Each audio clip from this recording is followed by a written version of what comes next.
अपने का किसान आंदोलन का क्या होगा। मैं बधाई देना चाहता हूं मेघालय के राज्यपाल को, सत्यपाल मलिक। पहली बार अगर इस देश का कोई राज्यपाल बोला है किसानों के पक्ष में तो मेघालय के सत्यपाल मलिक बोले थे। उन्होंने 30 मार्च को कहा था भारत की सरकार को किसानों का अपमान नहीं करना चाहिए और किसानों की बात माननी चाहिए। और अब उन्होंने बागपत में बाकायदा किसानों के बीच में खड़े होकर के कहा, ऐलान करते हुए कहा कि किसी भी कीमत में ये जो किसानों का आंदोलन है ये तब तक वापस नहीं जाऊंगा जब तक किसानों की सारी मांग नहीं मानी जाती है। बहुत बड़ी बात सत्यपाल मलिक ने कही। उन्होंने ये भी जोर देकर के कहा, उन्होंने कहा कि हमारे देश में प्रधानमंत्री क्या बोलते हैं, एमएसपी थी, एमएसपी है, एमएसपी रहेगी और हम सब कह रहे हैं कि एमएसपी की गारंटी दो। तो सत्यपाल मलिक ने भी कहा, राज्यपाल है मेघालय के, और मैं ये कहना चाहता हूं सत्यपाल मलिक जिस तरीके से मैदान में खुल कर आए हैं, जो अन्न उगाते हैं और अन्न खाते हैं, वो सत्यपाल मलिक की तरह किसानों के साथ खड़े हैं। हमारे किसानों की शहादत 110 दिन हो गए और शहादत की संख्या 350 का आंकड़ा पार कर चुकी है। इसलिए मैं दावे के साथ मैं कह सकता हूं और मैं बधाई देना चाहता हूं सत्यपाल मलिक राज्यपाल मेघालय के, जिस तरीके से खुल करके आ चुके हैं। मुझे लगता है वो दिन दूर नहीं है। संवैधानिक पद पे बैठे हैं सत्यपाल मलिक, लेकिन ठोकर मार करके किसानों के बीच में आने के लिए तैयार हो चुके हैं। ये बात संघ परिवार के मुखिया और जो इनके गुरु हैं मोदी और उसके अमित शाह के, उनको समझ आना चाहिए भागवत को कि भागवत तुम समझ लो। सत्यपाल मलिक ने पहल शुरू कर दी है। अब देखना रोचक होगा कि भाजपा में जो किसान घर में पैदा हुए और अन्न उगाने और अन्न खाने का काम करते हैं, वो कितने सांसद और विधायक सत्यपाल मलिक के मार्ग का अनुसरण करते हुए भाजपा में बगावत करते हैं। ये देखना रोचक होगा। कहाँ बगावत कर रहे हैं सर लोग तो नहीं, मैं देखिए इससे बड़ी और क्या बात होगी। आप मुझे बताइए कि राज्यपाल का काम नहीं है, सत्यपाल मलिक का काम नहीं है, ये काम हमारे देश के विधायक और सांसदों का है। जो भाजपा में विधायक और सांसद है, उनकी जिम्मेवारी बनती है वो किसान आंदोलन के पक्ष में खड़े हों। लेकिन मैं बधाई देना चाहता हूँ, फिर मैं दोबारा कह रहा हूँ, सत्यपाल मलिक ने एक तरीके से संवैधानिक पद पे, राज्यपाल की भूमिका नहीं होती कि सरकार क्या कर रही है क्या नहीं कर रही है, बावजूद इसके सत्यपाल मलिक मान चुके हैं, जान चुके हैं ये बहुत बड़ा गलत काम उन्होंने कहा। और आपके माध्यम से मैं कहना चाहता हूं सरकार से, जब हम बात, सरकार क्या कहती है, इस कानून में कोई कमी नहीं है। अरे भाई अच्छाई बता दो तो वो कहते हैं आपकी जमीनें नहीं छीनी जाएंगी।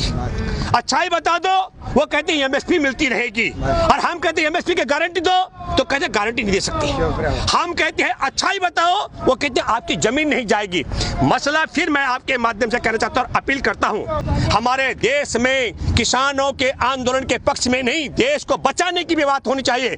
आज हमारे भारत के तमाम बैंक कर्मचारी 10 लाख से ज्यादा हड़ताल पर हैं। आप समझ लीजिएगा, न केवल देखिए क्यों है, हमारे देश के बैंकों को बेचा जा रहा है। आज हमारे देश का दिल्ली का एयरपोर्ट, मुंबई का एयरपोर्ट, कलकत्ता का एयरपोर्ट, हमारे देश के एयरपोर्ट बेचे जा रहे हैं, हमारे देश के बंदरगाह बेचे जा रहे हैं और हमारे देश की खेती किसानी को भी कंपनियों के हवाले गिरवी रखा जा रहा है। इसलिए मैं आपके माध्यम से अपील करता हूं तमाम अन्न उगाने और अन्न खाने वाले देश के नागरिकों से, मतदाताओं से, कि आप देश को बचाने के लिए और देश के किसानों को जिताने के लिए और जो राष्ट्रीय और बहुराष्ट्रीय कंपनियों के हवाले हमारे देश के बैंकों को, एयरपोर्ट को, खेती किसानी को और बंदरगाहों तक को, देश की सड़कों को, रेल को बेचा जा रहा है, उससे बचाने का एक ही तरीका है, ये रेफरेंडम है। हमारे देश में अन्न उगाने और अन्न खाने वालों के साथ में देश का मतदाता है या देश को बेच करके देश के दलाली खाने वालों के साथ है, ये आपको तय करना है। भारत में पहली बार जब वाम मोर्चा की सरकार बनी थी पश्चिम बंगाल में,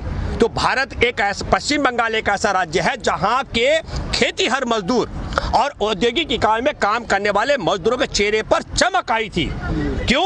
पश्चिम बंगाल की वाम मोर्चा सरकार ने उनके पक्ष में अच्छे फैसले लिए थे और पश्चिम बंगाल की वाम मोर्चा सरकार को 3 दशक बाद सिर्फ इसलिए जाना पड़ा कि पश्चिम बंगाल में सिंगूर और नंदीग्राम के किसानों की जमीन उनकी इच्छा के बगैर कंपनियों को दी जा रही थी।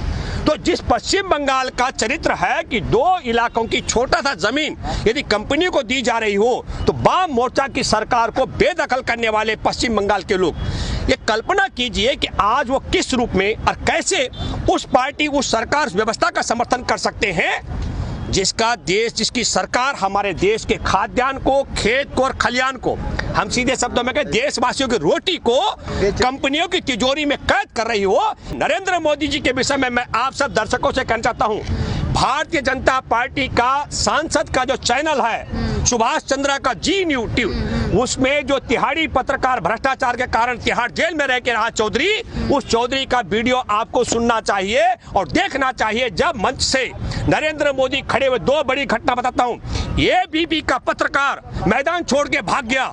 उसने कहा कि मैं कैसे बताऊं, तो जो भाजपा के नेता हैं मध्य प्रदेश से गए हुए वहां पर, वो पर्यवेक्षक प्रभारी, उन्होंने कहा मैं बता कैलाश विजयवर्गीय, हाँ, कैलाश विजयवर्गीय ने कहा मैं बताता हूं इन 5,000 लोगों की भीड़ को कैसे दिखाना है। विजयवर्गीय गया और विजयवर्गीय ने मैक पकड़ा एबीपी का। मैं कहना चाहता हूं न केवल मोदी के भाषण सुनने पर जो 5,000 लोग थे वो भी मैदान छोड़ के भाग रहे थे, बल्कि पत्रकार भी मैक छोड़ के भाग चुके थे।